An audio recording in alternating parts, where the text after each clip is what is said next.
ICC cricket world cup trophy বর্তমানে cricket খেলার সর্বোচ্চ পুরস্কার, যা বিশ্বকাপে বিজয়ী দলকে দেওয়া হয়ে থাকে। 1975 সালে প্রথম ক্রিকেট বিশ্বকাপ শুরু হলেও তার নির্দিষ্ট কোনো ট্রফি ছিল না। প্রতি 4 বছর অন্তর নতুন মডেলের বিশ্বকাপ তৈরি হতো, যা সেইবারের বিজয়ী দলকে দিয়ে দেওয়া হতো।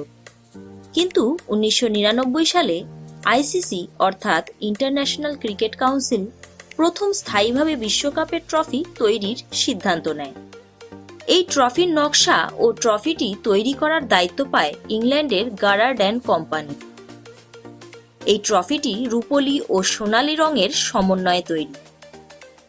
3টি রূপোর দণ্ডের ওপর একটি সোনালী রঙের গোলক স্থাপন করা হয়েছে, যাকে ঘিরে আছে একটি গোল রিং। রূপোর দণ্ডগুলি 3টি স্ট্যাম্পের প্রতীকী। উপরে বসানো গোলকটি হল বলের প্রতীক, যার মাধ্যমে ক্রিকেটের মূল 3টি বিষয় অর্থাৎ ব্যাটিং, বোলিং ও ফিল্ডিং বোঝানো হয়। এছাড়া সোনালী গোলকটি আমাদের পৃথিবী বা গ্লোবের আকারে তৈরি, যা সারা বিশ্বকে উপস্থাপন করে। ট্রফিটির উচ্চতা 60 সেন্টিমিটার, যার ওজন প্রায় 11 কেজি। এই ট্রফিতে আগের সমস্ত বিশ্বকাপ জয়ী দলের নাম খোদাই করা আছে এবং মোট 20টি নাম এই ট্রফিতে খোদাই করা যাবে।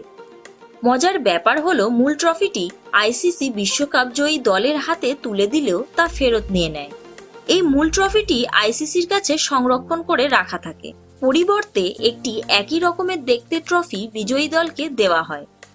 এখনো পর্যন্ত 11 বার বিশ্বকাপের আসর বসেছে। তাতে ভারত 2 বার বিশ্বকাপ জয়লাভ করেছে। এর মানে আইসিসি ট্রফিতে 2 বার ভারতের নাম খোদাই করে লেখা আছে। 2019-এর ক্রিকেট বিশ্বকাপে ভারত তার নাম তৃতীয়বারের জন্য আইসিসি ট্রফির গায়ে লিখতে পারবে কিনা সেটা সময়ের অপেক্ষা। বন্ধুরা, আপনাদের কি মত?